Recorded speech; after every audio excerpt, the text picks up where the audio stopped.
Okay. Hello students. तो आज हम लोग लाइफ प्रोसेस का सेकेंड पार्ट पढ़ने जा रहे हैं, दैट इज ब्रीथिंग, जिसमें हम एक्सचेंज ऑफ गैसेस को जानेंगे। ठीक है। तो इससे प्रीवियस लेक्चर में हमने डाइजेशन प्रोसेस को पढ़ा था। आज हम ब्रीथिंग को पढ़ेंगे कि जैसे हमने ग्लूकोज का फॉर्मेशन करवाया था डाइजेशन से, अब उसको हम ब्रेक डाउन करवा करके क्या बनवाएंगे, एनर्जी बनवाएंगे। अब ब्रीथिंग जो है वो हर एक ऑर्गेनिज्म में अलग अलग लेवल पर होती है। स्मॉल ऑर्गेनिजम्स में सिंपल टाइप्स स्किन से होती है, या फिर आपका क्यूटिकल से होती है, या कई में आपने गिल से देखी होगी, जैसे पाइसिस फिशेस वगैरह में आपको गिल्स के थ्रू आपने ब्रीथिंग पढ़ी होगी। और ह्यूमन बींग्स में most advance kind of lungs present होते हैं, जैसे आपके एम्फीबियंस में टैडपोल में स्पेशली गिल्स पाए जाते हैं, और आपके फ्रॉग्स में लंग्स होते हैं, और उसके बाद में वो बुक लंग्स को यूज करते हैं। एंड ह्यूमंस में लंग्स के थ्रू होती है आपका रेस्पिरेशन, इसलिए यहाँ पे पल्मोनरी रेस्पिरेशन का टर्म को यूज किया जाता है। अभी ये जो ब्रीदिंग है ये स्टार्ट कहाँ से होती है, तो हमारे जो एक्सटर्नल नॉस्ट्रल्स होते हैं, इन नॉस्ट्रल से के थ्रू हम क्या करते हैं, इनहेल करते हैं। इनहेलेशन होता है। अब इनहेलेशन किसका होगा, तो हमको पता है हम लोग एरोबिक रेस्पिरेशन करते हैं तो हमको ऑक्सीजन चाहिए होता है, तो हम एनवायरमेंट से ऑक्सीजन को इनहेल करते हैं। अब ये ऑक्सीजन मूव करती हुई आपके नेजोफेरिंग्स की मदद से ओपन होती है इनटू द फेरिंग्स। यहाँ आपकी बकल कैविटी है, और बकल कैविटी के जस्ट पीछे वाला पोर्शन क्या था, फेरिंग्स था। ये हमने डाइजेशन में भी जाना हुआ था। अब क्या है कि यहाँ पर आपकी जो नोस्ट्रल्स की ओपनिंग होती है वो नेजोफेरिंग्स कहलाता है। मतलब फेरिंग्स का वो पोर्शन जहां पर आपके नोस्ट्रल्स के ओपनिंग हुई है वो कहलाएगा आपका नेजोफेरिंग्स। अब ये जो नेजोफेरिंग्स है इसको आप गार्ड करते हो, या फिर जिस वक्त आप फूड को इनगल्फ करते हो तो ये फूड गलती से नोज में ना चला जाए, तो यहाँ पर आपने देखा होगा एक टिनी फिंगर लाइक प्रोजेक्शन रहता है, दैट इज ओव्यूला। ये ओव्यूला क्या करता है, ये प्रिवेंट करता है आपके फूड की एंट्री को नोज में, ताकि इनगल्फिंग करते टाइम पे आपका फूड नोज में ना चला जाए, तो ये प्रिवेंट करता है। ठीक ऐसे ही अब आपका जो फेरिंग्स होता है वो जाकर के ईसोफेगस में ओपन होता है, और उसके जस्ट आगे एक और ओपनिंग होती है फेरिंग्स की, दैट इज ट्रैकिया। उसे हम क्या बोल देते हैं, ट्रैकिया बोलते हैं। अब ये जो ट्रैकिया होती है, ट्रैकिया की जो ओपनिंग है उसे आप दो नाम से जानते हो। फेरिंग्स का वो पोर्शन जहां ट्रैकिया की ओपनिंग हो रही है दैट इज नोन एज लैरिंगोफेरिंग्स। लैरिंगोफेरिंग्स कहलाता है, और इसे हम बोलते हैं ग्लॉटिस। इस ओपनिंग को कहा जाता है, मतलब कि ट्रैकिया की ओपनिंग कहलाती है आपकी ग्लॉटिस। अब होता क्या है कि जब आप फूड इनगल्फ करते हैं तो आपका गलती से वो फूड ट्रैकिया में ना चला जाए, आपकी विंड पाइप में ना चला जाए। Trachea also known as wind pipe. आपका क्या कहलाता है, विंड पाइप कहलाता है।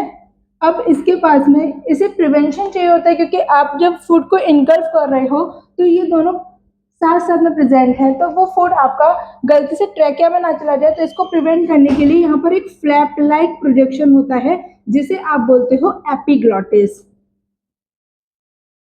अब इसका नाम एपिग्लॉटिस क्यों पड़ा है, क्योंकि ग्लॉटिस के जस्ट ऊपर वाला स्ट्रक्चर है और ये आपका कार्टिलेज का बना हुआ होता है, तो इसे हम कहते हैं एपिग्लॉटिस, जो कि प्रिवेंट करता है आपके फूड को एंट्री लेने से ट्रैकिया में। अब आपकी ट्रैकिया क्योंकि वेंट्रल साइड में प्रेजेंट है और डॉर्सली आपका ईसोफेगस प्रेजेंट है, तो ईसोफेगस में जब बोलस मूव करता है तो वहां पे पेरिस्टाल्टिक मूवमेंट देखने को मिलता है, जो कि थोड़ा सा पुश करता है ट्रैकिया को। अब आपकी ट्रैकिया कहीं दब ना जाए, कोलैप्सिंग ना हो जाए, तो उससे प्रिवेंट करने के लिए यहाँ पर रिंग्स प्रेजेंट होती हैं, जिन्हें हम बोलते हैं सी शेप कार्टिलेजनस रिंग्स। तो इनको हम कार्टिलेजनस रिंग्स के नाम से जानते हैं, जो प्रिवेंट करती हैं आपकी ट्रैकिया को फ्रॉम कोलैप्सिंग। ठीक है। तो जैसे कार्टिलेजनस रिंग्स आपको प्रिवेंट कर रही थी आपकी ट्रैकिया को कोलैप्सिंग से, अभी कार्टिलेजनस रिंग्स पाई कहाँ तक जाते हैं, कहाँ तक प्रेजेंट होती हैं, तो ये प्रेजेंट होती हैं आपकी ट्रैकिया से लेकर के टर्शरी ब्रोंक्यूल्स तक।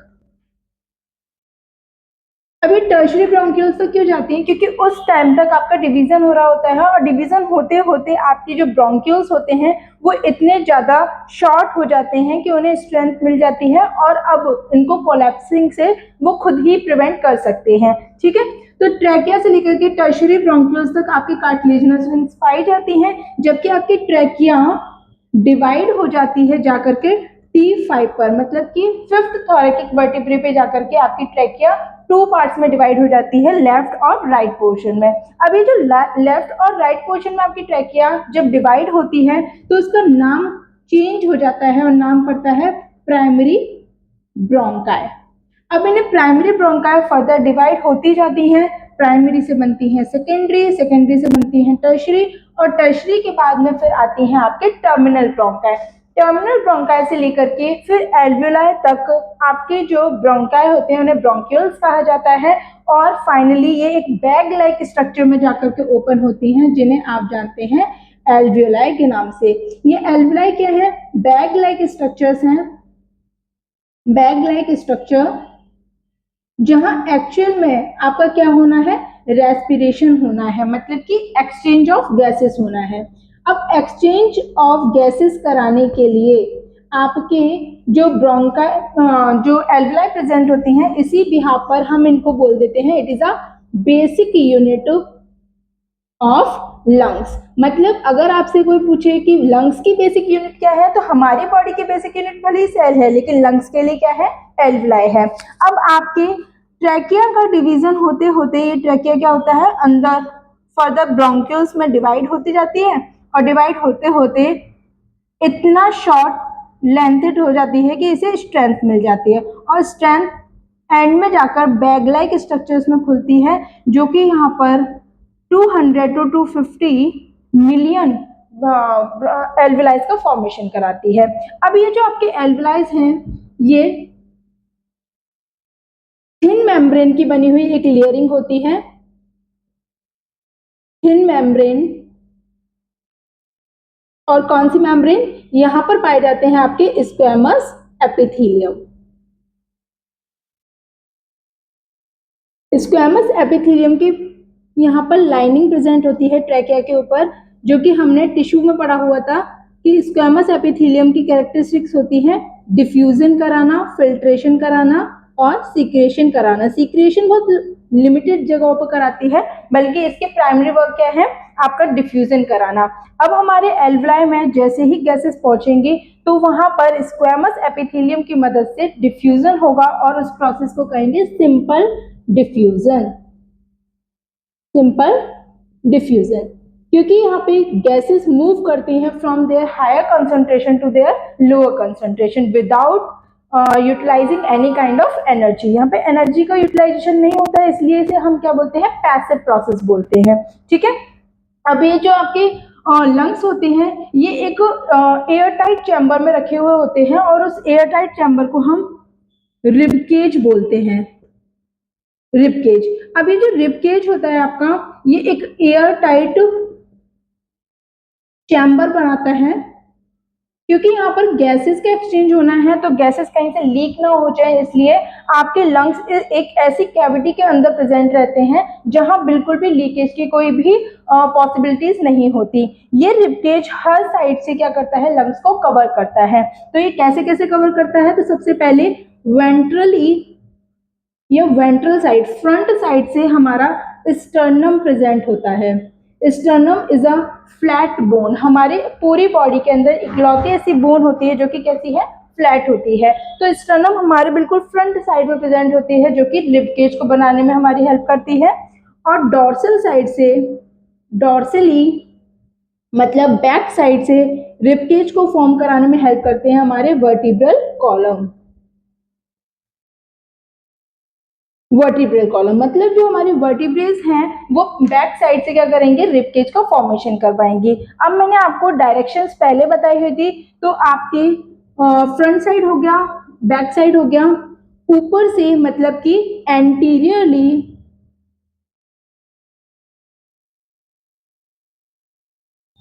एंटीरियरली आपका लैरिंग्स प्रेजेंट होता है जो कि रिब केज को बनवाता है, एंड पोस्टीरियरली पाया जाता है डायफ्राम। अब आपके रेस्पिरेशन में सबसे ज्यादा जो रोल प्ले करता है वो है डायफ्राम। डायफ्राम क्या होता है? एक डोम लाइक स्ट्रक्चर होता है जो कि आपके लंग्स के जस्ट नीचे प्रेजेंट होता है, मतलब इस जगह पे प्रेजेंट होता है। जब आपके लंग्स में जब आप इनहेलेशन करते हो तो आपका जो रिबकेज होता है वो फ्रंट साइड में जाता है। फ्रंट साइड में जाने का मतलब है कि जो आपका डायफ्राम है वो फ्लैटेंड हो गया, क्योंकि डोम शेप का था। जैसे ही आपने इनहेल किया प्रेशर अंदर बढ़ गया होगा, तो जब प्रेशर बढ़ा होगा तो आपने उस गैसेस को एक्सचेंज किया होगा और एक्सहेल कराया होगा। एक्सहेल कराते टाइम आपका डायफ्राम क्या हो जाएगा? डोम शेप में वापस चला जाएगा अपने ओरिजिनल पोजीशन पर। तो आपके पोर्शली जो रिबकेज का फॉर्मेशन कराते हैं वो डायफ्राम कराते हैं। एंड लास्ट आपकी जो लेटरल साइड होती हैं, लेटरल साइड में प्रेजेंट होते हैं रिब्स। अब आपको पता होगा कि रिब्स आपके पास में 12 पेयर्स होते हैं। 7 आपकी ट्रू रिब्स कहलाती हैं, 3 पेयर्स आपकी फॉल्स रिब्स कहलाती हैं, और लास्ट के जो 2 पेयर्स बचते हैं वो आपकी फ्लोटिंग रिब्स कहलाती हैं। फ्लोटिंग रिब्स वो जो आपके सिर्फ वर्टिब्रल कॉलम से तो अटैच्ड है लेकिन फ्रंट में कहीं से भी अटैच नहीं होती, फ्लोट कर रहे हैं। मतलब अब इनका काम क्या है? इनका काम होता है कि ये आपकी किडनीज को प्रोटेक्शन देती है, कवरेज देती है। ठीक है, तो अभी हमने ट्रैक को जाना। सबसे पहले हमारा ट्रैक नोस्ट्रिल से स्टार्ट हुआ, नोस्ट्रिल से होता हुआ ये नेजल चैम्बर में जाएगा। अब नेजल चैम्बर में यहाँ पे आपकी एयर का होगा ह्यूमिडिफिकेशन। क्यों? क्योंकि कभी कभी हम ऐसे इन्वायरमेंट में होते हैं जहाँ पर बहुत गर्म हवा है, या कभी हम ऐसे इन्वायरमेंट में जहाँ बहुत ठंडी हवा चल रही है, तो हमको तो अपना इंटरनल टेम्परेचर कांस्टेंट रखना होता है, बिकॉज वी आर होम्योस्टैटिक्स। अब क्या करते हैं कि हम अपने इंटरनल टेम्परेचर को मेंटेन रखने के लिए इस एयर को ह्यूमिडिफाई करा देते हैं, और वो ह्यूमिडिफिकेशन होता है हमारे नेजल चैम्बर्स में। हमारे नॉस्ट्रल्स के पास में नेजल हेयर्स प्रेजेंट होते हैं जो कि हमें डस्ट पार्टिकल्स को प्रोटेक्ट करते हैं इनहेल कराने से। तो जैसे ही हम इनहेल करते हैं तो डस्ट पार्टिकल्स को प्रिवेंट करता है हमारे नेजल हेयर्स। अब क्या होता है कि कभी कभी हमारे पास की जो एयर होती है उसमें बहुत सारे माइक्रो ऑर्गेनिजम्स पाए जाते हैं, तो उन माइक्रो ऑर्गेनिजम्स को प्रिवेंट करने के लिए हमारे इसी चैम्बर में म्यूकस का सीक्रेशन होता है। अब क्योंकि हमने डाइजेशन पढ़ा हुआ है तो हमको ये पता है कि म्यूकस को सीक्रेशन कराने के लिए जो सेल होते हैं उन्हें हम गॉबलेट सेल्स बोलते हैं, जो कि मोस्टली कहाँ पर पाए जाते हैं? आपके ट्रैकिया में पाए जाते हैं, रेस्पिरेटरी ट्रैक में पाए जाते हैं। ठीक है, अब रेस्पिरेटरी ट्रैक में इस म्यूकस का काम क्या है? म्यूकस आपके वो माइक्रो ऑर्गेनिज्म या फॉरेन एलिमेंट्स को क्या करते हैं? कैप्चर करने का काम करते हैं और इनको इनगल्फ करने का काम करते हैं। मतलब कि अगर कोई भी अनवांटेड ऑर्गेनिज्म या माइक्रो ऑर्गेनिज्म आपके नॉस्ट्रल के थ्रू एंटर हो गया है अगर आपकी बॉडी में, तो ये म्यूकस की मदद से वहां पे क्या हो जाएगा? वहीं पे वो उनको कैप्चर कर लेंगे और आगे चल के आपको बैक्टीरियल इन्फेक्शन से वो प्रिवेंट कर लेंगे। अब नेजल चैम्बर में प्रेजेंट आपके कुछ मेम्ब्रेन्स होती हैं जो आपको ह्यूमिडिफाई करा देती हैं एयर को और मेंटेन करती हैं हमारा internal temperature, that is 37 degree Celsius. अब क्या होता है कि आपका जो नेजल चैम्बर होता है वो ओपन होता है जाकर के फेरिंग्स में, क्योंकि हमने जाना है कि pharynx is a common passage. Pharynx क्या है? कॉमन पैसेज था किस किस के लिए? एयर के लिए और फूड के लिए। तो ये जो एयर होती है ये आपके फेरिंग्स में पहुंचती है with the help of the nasopharynx. तो opening of the pharynx is nasopharynx, जो कि प्रिवेंट किया जाता है with the help of uvula. आपके माउथ में बक्कल कैविटी में एक पीछे की साइड पर फिंगर लाइक प्रोजेक्शन होता है जिसे हम ओव्यूला कहते हैं। ये आपके नेजोफेरिंग्स को क्या करता है? कवर कर देता है during the engulfing of the food. अब ये जो फूड होता है बोलस के फॉर्म में, वो जब आपके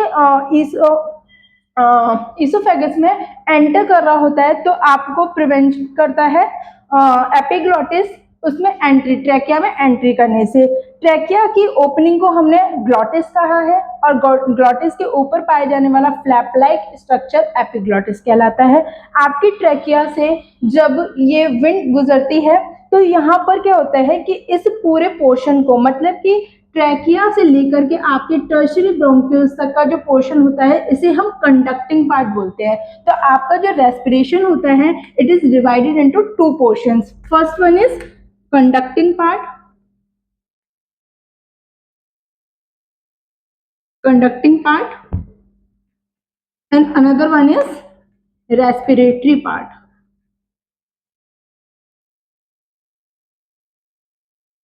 अब ये जो आपका कंडक्टिंग पार्ट होता है, इसका काम होता है गैसेस को ट्रेवल कराना फ्रॉम आपके कहां से, नॉस्ट्रल से लेकर के आपके टर्शरी ब्रोंक्यूल्स तक। तो कंडक्टिंग पार्ट कहां से कहां तक होगा, आपके नॉस्ट्रल से लेकर के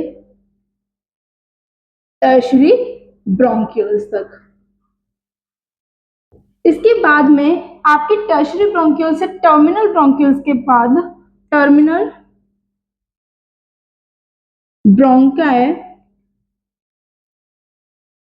से लेकर के आपके एल्वियोलाई तक का जो पोर्शन होता है, जहां पर एक्चुअल में एक्सचेंज ऑफ गैसेस होता है, वो पोर्शन कहलाता है आपका रेस्पिरेटरी पार्ट। अब इन दोनों में डिफरेंस क्या होता है, तो डिफरेंस होता है हमारे टाइडल वॉल्यूम में। टाइडल वॉल्यूम अगर आपको नहीं पता, तो टाइडल वॉल्यूम हमारा वो नॉर्मल वॉल्यूम होता है जिसे हम नॉर्मल ब्रीथिंग के टाइम पर यूज करते हैं। मतलब वो मिनिमम अमाउंट ऑफ गैसेस जिसको हम इनहेल करते हैं और एक्सहेल करते हैं ड्यूरिंग द ब्रीथिंग। तो जो अपन का नॉर्मल वॉल्यूम होता है, that is 500 ml of Hg। ठीक है, तो 500 mm ऑफ Hg वो वॉल्यूम है एयर का जिसको हम इनहेल और एक्सहेल करा सकते हैं ड्यूरिंग द नॉर्मल ब्रीथिंग। अब नॉर्मल ब्रीथिंग के टाइम पे जो हमने 500 mm ऑफ Hg जो वॉल्यूम लिया है, इसमें हम पार्शियल प्रेशर अगर हम ऑक्सीजन का निकालेंगे तो ये दो पार्ट में डिवाइड हो जाएगा। First one is 150 mm, another one is 350 mm। अब ये 150 mm ऑफ Hg जो वॉल्यूम होता है, इसे हम कहते हैं dead space volume. Dead space volume का मतलब होता है वो वॉल्यूम जो हमारे एक्सचेंज ऑफ गैसेस में पार्टिसिपेट नहीं करेगा। अगेन वापस आ जाते हैं, जो कि हमने दो पोर्शन में अपने रेस्पिरेशन को बांटा हुआ था। First one is conducting part. तो कंडक्टिंग पार्ट में प्रेजेंट जो भी वॉल्यूम होता है हमारे टाइडल वॉल्यूम का, उसे हम बोलते हैं डेड स्पेस वॉल्यूम। अब ये डेड स्पेस वॉल्यूम का काम क्या है, तो ऊपर से तो यहाँ पे हमारी कार्टिलेजिनस रिंग क्या कर रही थी, प्रिवेंट कर रही थी ट्रैकिया को कोलैप्सिंग से। लेकिन अब क्योंकि हमारी विंड पाइप बहुत ज्यादा कैसी है, स्मूथ मसल्स की बनी हुई है, तो ये इनसाइड भी तो कॉन्ट्रैक्शन कर सकती है। तो इनसाइड कॉन्ट्रैक्शन से प्रिवेंट करने के लिए यहाँ पर एक वॉल्यूम पाया जाता है एयर का, जिसे हम कहते हैं डेड स्पेस वॉल्यूम। अभी डेड स्पेस वॉल्यूम आपके एक्सचेंज ऑफ गैसेस में पार्टिसिपेट नहीं कर रहा, तो जितनी बार भी आप इनहेल करेंगे तो 150 आपका डेड स्पेस में रह जाएगा, मतलब कि कंडक्टिंग पार्ट में रहने वाला वॉल्यूम। और जो बचा हुआ 350 mm ऑफ H3 होता है, एक्चुअल में यही वॉल्यूम क्या कराता है, गैसेस एक्सचेंज कराता है। अब गैसेस एक्सचेंज में भी आपके अलग अलग वॉल्यूम्स होते हैं। तो जो वॉल्यूम हम गैसेस एक्सचेंज में यूज करते हैं, उसे मेजर किया जाता है पार्शियल प्रेशर से। अब पार्शियल प्रेशर क्या होता है, तो पार्शियल प्रेशर वो यूनिट है जिससे हम गैसेस को मेजर कर सकते हैं। मतलब कि हमारी सराउंडिंग में बहुत सारी गैसेस प्रेजेंट है, लेकिन स्पेसिफिकली हमें अगर सिर्फ एक गैस का वॉल्यूम जानना हो तो हम कहेंगे कि partial pressure of that gas. तो ऐसे ही हमारे रेस्पिरेशन में यूज होने वाली केवल दो गैसेस होती हैं। First one is oxygen and another one is carbon dioxide. तो हम दोनों का ही पार्शियल प्रेशर यूज करेंगे। अब आते हैं रेस्पिरेशन पर। तो हमारे नॉस्ट्रल से जो हमने वॉल्यूम लिया था वो था 500 mm ऑफ Hg, जो कि ड्यूरिंग हमने नॉर्मल ब्रीथिंग लिया था। अब नॉर्मल ब्रीथिंग में होता क्या है कि आपने सिंपल डिफ्यूजन कराना है। इट मीन्स कि हमेशा कंसंट्रेशन हायर कंसंट्रेशन से मूव करेगा लोअर कंसंट्रेशन में। तो एक्चुअल में होगा क्या कि हम नॉस्ट्रल से जो एयर इनहेल करेंगे, तो हमारे एटमॉस्फेयर में जो amount of partial pressure of oxygen होगा, वो हम लेंगे 156 mm of Hg।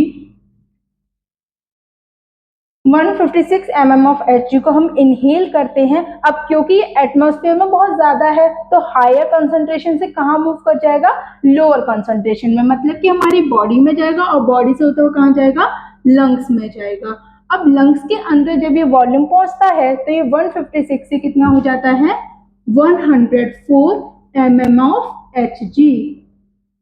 104 mm of Hg अभी भी क्या है, हायर कंसंट्रेशन में है। अगेन डिफ्यूजन होगा और हायर कंसंट्रेशन से ये कहाँ पहुंचेगा, लंग्स में। फिल्ट्रेशन होने के बाद में ये जो वॉल्यूम होगा वो हमारा कहाँ जाएगा, ऑर्गन्स में जाएगा।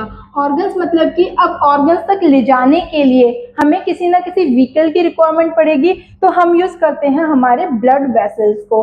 तो ब्लड वेसल्स, क्योंकि हमारे लंग्स के आसपास हमारे सारे ही ऑर्गन्स के पास में ब्लड की सप्लाई को देने के लिए ब्लड वेसल्स प्रेजेंट होते हैं, जो कि आपने जाना होगा आर्टरीज, वेन्स, आर्ट्रियोल्स, कैपिलरीज, इनके फॉर्म में प्रेजेंट होते हैं। तो लंग से ये कहाँ जाएगा, आपके ब्लड वेसल्स में मूव हो जाएगा। ब्लड वेसल्स में जो वॉल्यूम होता है पार्शियल प्रेशर ऑफ ऑक्सीजन का, वो होता है 96 mm ऑफ Hg। अब ये क्या हो गया कि 104 से 96 पहुंचा और ये सर्कुलेट करता है हमारी पूरी बॉडी में, हर एक ऑर्गन तक कंप्लीट ऑक्सीजन को क्या करता है, सप्लाई करता है ब्लड। अब जब ये ऑर्गन्स के पास जाएगा तो ऑर्गन्स के पास में अभी हमारा हायर अमाउंट ऑफ क्या प्रेजेंट होगा, ऑर्गन्स के पास में हमारे पास में यूटिलाइजेशन हो चुका है ऑक्सीजन का, तो वो ऑक्सीजन का यूटिलाइजेशन करने के बाद में ग्लूकोज के साथ एक्सचेंज करा करके बना रहे होंगे कार्बन डाइऑक्साइड। तो कार्बन डाइऑक्साइड क्योंकि हम लोग यूटिलाइज नहीं करते तो उसका करवा देते हैं एक्सहेल। तो यहाँ ऑर्गन्स के पास में क्योंकि यूटिलाइजेशन ऑफ ऑक्सीजन हो चुका है, तो अभी अमाउंट ऑफ मतलब कि partial pressure of carbon dioxide is much higher than partial pressure of oxygen होगा। मतलब यहाँ ऑक्सीजन का जो वॉल्यूम होगा वो होगा 40 mm ऑफ Hg, जबकि कार्बन डाइऑक्साइड का जो पार्शियल प्रेशर होगा वो होगा 45 mm ऑफ Hg। अब 45 क्यों है, क्योंकि हमारे अंदर जो बाइकार्बोनेट आयन बनते हैं वो H+ आयन को हर बार में रिलीज कर देते हैं और वो आगे चल के ऑक्सीजन से बाइंड करके वाटर का फॉर्मेशन कराते हैं। इसलिए कार्बन डाइऑक्साइड का फॉर्मेशन होता तो ज्यादा है, लेकिन एज कंपेयर टू ऑक्सीजन फिर भी कम रहता है। यहाँ पर क्या है, 45 mm ऑफ Hg बना, अब ये हायर टू लोअर जाएगा, तो अगेन रिवर्स प्रोसेस स्टार्ट होगी। तो हायर कॉन्सेंट्रेशन कहाँ पर है, ऑर्गन पर है, तो ये ऑर्गन से होता हुआ कार्बन डाइऑक्साइड कहाँ जाएगा, आपके ब्लड वेसल्स में जाएगा। ब्लड वेसल्स के पास कितना रहेगा, 40 mm ऑफ Hg रहेगा, mm ऑफ Hg। और इसी वॉल्यूम को, इसी ब्लड के वॉल्यूम को आप कहते हैं डीऑक्सीजनेटेड ब्लड। इसे आप बोलते हैं डीऑक्सीजनेटेड ब्लड। अब ये डीऑक्सीजनेटेड ब्लड कुछ और नहीं है बल्कि वो अमाउंट ऑफ ब्लड है, वो हीमोग्लोबिन्स हैं जो किसको कैरी किए हुए हैं, कार्बन डाइऑक्साइड को, इसलिए हमने डीऑक्सीजनेटेड बोल दिया है। जबकि हमारे लंग्स से जो ब्लड वेसल्स आ रहे थे और उनमें प्रेजेंट जो ब्लड था उसमें पार्शियल प्रेशर ऑफ ऑक्सीजन बहुत ज्यादा था, इसीलिए इसको हमने बोला था ऑक्सीजनेटेड ब्लड। इसको हमने कहा ऑक्सीजनेटेड ब्लड।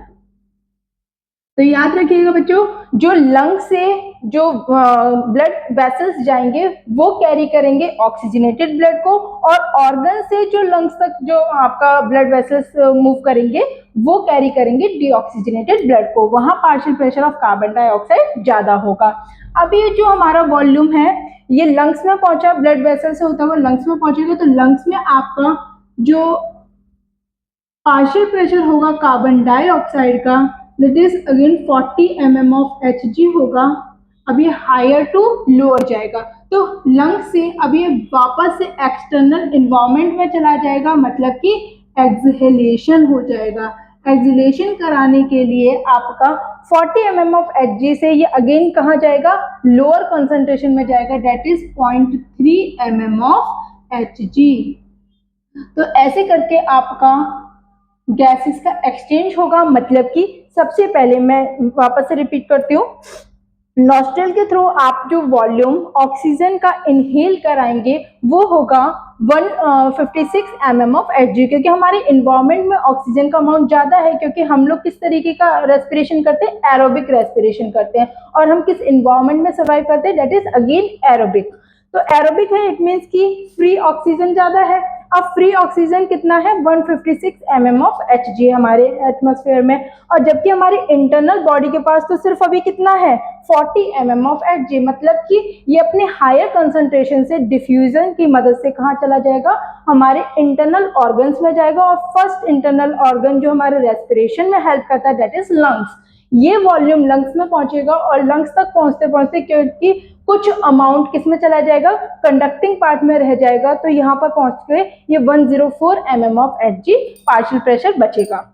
अब जब 104 mm of Hg partial pressure आपका लंग्स में प्रेजेंट होगा, अभी भी ये हमारी बॉडी ऑर्गन से तो ज्यादा है, अगेन डिफ्यूजन होगा, और डिफ्यूजन कौन कराएगा, हमारे स्क्वेमस एपिथेलियम करवाएंगे। स्क्वेमस एपिथेलियम इसको डिफ्यूज करवा देंगे और ट्रांसफर करेंगे ब्लड वेसल्स में। ब्लड वेसल्स में जब ये एयर जाएगी तो वहां पर क्योंकि हमारे लंग से कम है, कितना है, तो यहाँ पर 96 mm ऑफ Hg प्रेजेंट होता है partial pressure of oxygen. Again higher to lower move किया, और इसी तरीके से हायर टू लोअर मूव करते करते आपका सिंपल डिफ्यूजन के थ्रू गैसेस क्या होती रहेंगी, एक्सचेंज होती रहेंगी। इस तरीके से आपके पूरे रेस्पिरेशन में 3 जगहों पर गैसेस का एक्सचेंज होगा। नंबर 1 आपके नॉस्ट्रिल्स में, मतलब कि एक्सटर्नल एनवायरनमेंट से हमारे इंटरनल। नंबर 2 आपके लंग्स पर, जब लंग्स एल्वेलाई की मदद से होगा। और नंबर 3 होगा आपके ऑर्गन्स में, मतलब जब ऑर्गन से carbon dioxide higher amount to lower जाएगी और ऑक्सीजन आपकी हायर टू लोअर ऑर्गन्स के पास चली जाएगी। इस तरीके से हायर टू लोअर जाते हुए आपका रेस्पिरेशन होगा, और इस पूरी प्रोसेस को हम कहेंगे breathing and exchange of gases, that means respiration. तो बच्चों ये था हमारा ह्यूमन रेस्पिरेशन, जिसे हमने स्ट्रक्चरली समझा। मतलब ये इसका क्या था, आपने एनाटॉमी जानी और आपने फिजियोलॉजी जानी। यहाँ पर हर एक चीज को, मतलब प्रिवेंशन, आप गैसेस को क्योंकि एयरटाइट चैम्बर में रखते हैं तो याद रखिएगा कि रिब केज का फॉर्मेशन आपने किस तरीके से कराया था, आपने हर पोर्शन को किस तरीके से बनवाया था। अब होता क्या है, डायफ्राम में चेंज होने की वजह से और मेन हमारे पार्शियल प्रेशर में चेंज होने की वजह से, मतलब कि जब जब इंटरनल प्रेशर बढ़ेगा तो प्रेशर बढ़ने की वजह से वो गैसेस को बाहर की तरफ फेंकना पसंद करेंगे। इट मीन्स कि पहले होगा एक्सहेल और उसके बाद होगा आपका इनहेल। अब याद रखने वाली बात यह है कि जो एक्सहेलेशन होता है वो होता है आपका इनएक्टिव प्रोसेस, जबकि इंस्पिरेशन होता है आपका एक्टिव प्रोसेस। मतलब कि आपको ब्रीथ करने की, मतलब कि एयर्स को अंदर लेने के लिए आपको एक्टिव प्रोसेस करनी पड़ेगी, मतलब कि यूटिलाइजेशन ऑफ एनर्जी होगी। लेकिन जब आप गैसेस को एक्सहेल करा रहे होंगे, क्योंकि प्रेशर की वजह से आपका एक्सहेलेशन कैसा हो जाएगा, पैसिव प्रोसेस हो जाएगी, वहां पर कोई यूटिलाइजेशन ऑफ एनर्जी नहीं होती है। 3 जगहों पर एक्सचेंज ऑफ गैसेस होता है। फर्स्ट नॉस्ट्रिल, मतलब एक्सटर्नल एनवायरनमेंट और इंटरनल बॉडी के बीच में। दूसरा लंग्स और ब्लड वेसल्स के बीच में। और तीसरा आपके ऑर्गन से अगेन ब्लड वेसल्स के बीच में। तो ये था आपका कंप्लीट रेस्पिरेशन। Thank you.